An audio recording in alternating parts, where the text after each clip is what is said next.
Hey guys, welcome to the Jimmy Eats Brains Show, your hub for everything horror. This is my channel where I make sure you always have a fun experience watching horror by giving great reviews, recommendations, discussions, and more. Please like, subscribe, leave a comment, and share if you really like this type of creepy content. It's your best way of showing support. With that out of the way, let's just get into this video. So today I'm giving you a review of one of the best Christmas horror slasher mashups, Black Christmas. And if you didn't know, Black Christmas is directed by Bob Clark, who also did A Christmas Story, which is a Christmas movie that my dad unfortunately makes me watch with him every single year. This film is really known for its importance to the slasher genre. A lot of people believe it's what set the scene for most iconic slasher films that came in the future after it. I'll talk more about that later once I get into the film. The plot of this film follows a group of sorority sisters who stay home over Christmas break and are being hunted by an unseen killer.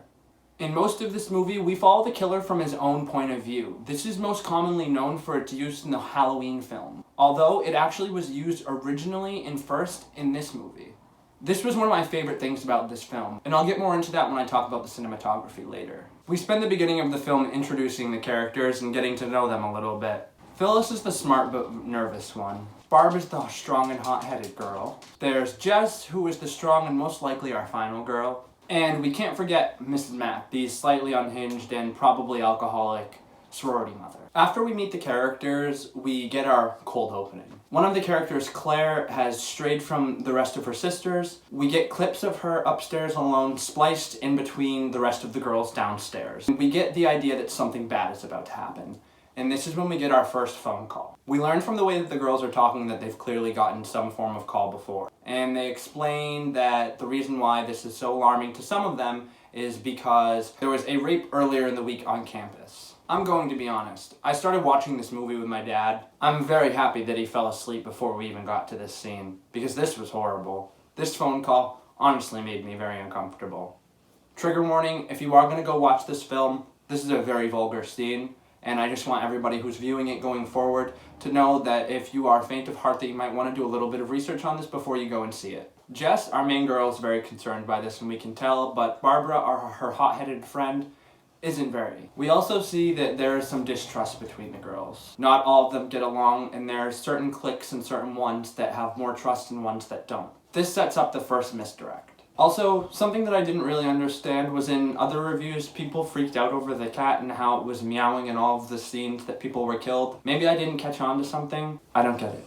Let me know down in the comment below if there's something I should know about that.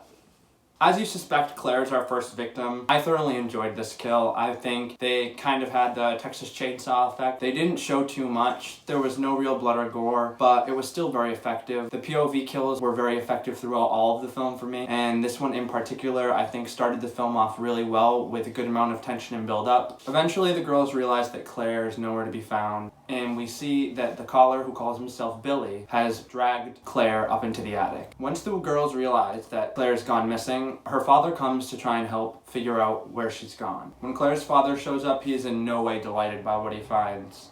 The culture of campus is nothing that he expected, and when he meets Mrs. Mack, who obviously has an alcohol problem, he's even more disappointed. The group eventually gets worried and goes to the police. While there, they end up overhearing about another girl who's gone missing, a 13-year-old girl named Janice. We follow up with the girls at the sorority, and Mrs. Mack goes looking for Claire. Unfortunately, she wanders up into the attic, where we suspect Billy has been hiding out and doing creepy stuff with Claire. This is where we get our second kill, and this was probably one of my favorites of this film. The way that the POV shot works in this, it really paid off for me. I enjoyed the suspense, and this is one of the kills that the POV angling really worked.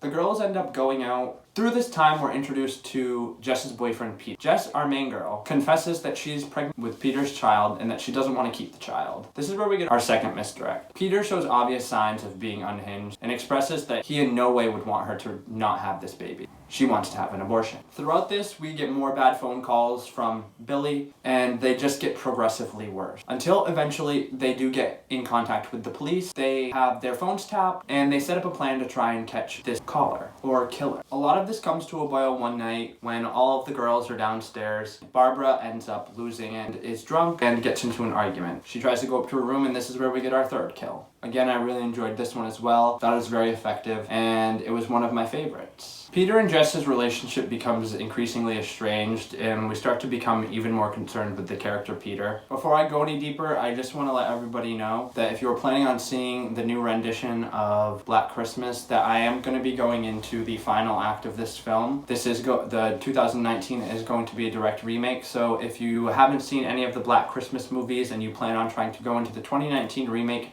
completely blank slate, you may not want to watch the rest of this video. You may want to go see that film and then come back to this at another time. But if you have already seen this film and there's nothing to spoil, this is the good stuff. Up until this point, things had been kind of stagnant and slow for a horror movie. Other than the great cinematography, I would have felt bored at this point. But this is when things started to pick up for me. When Barbara is told that she is too drunk and acting belligerent downstairs, they ask her to go up. After this kill is when things really pick up. We see Phyllis ends up going upstairs to try and find Barbara and is slaughtered herself, and this is when we see one of our final calls from Billy. Billy makes a very threatening call to Jess. Police call her back and tell her that she needs to stay on the line longer. The next time that she calls, they mention her baby, which raises suspicion with the police, and they get back to her and tell her once again to try to stay on the line long. This time they do find out where he's calling from, but it's bad news. He's in the house. Jess attempts to escape, but is met with Peter. And that's when we pan to Jess in a coma. We're left not really knowing what happened with the plot at the ending of this film, or what happened to our heroine. But there is one thing that we do know. We get a shot of Billy upstairs with the corpses, being creepy as usual. And we know that this killer is still out there, which means it wasn't Peter. Overall, I genuinely really enjoyed this film. I don't think I've ever seen a Christmas horror film that came as close to a perfect horror movie as this. Everything down to the characters, the acting, and the cinematography in this was fantastic to me. The shots of red and green and festivities spliced between murders that were not so gory and gruesome.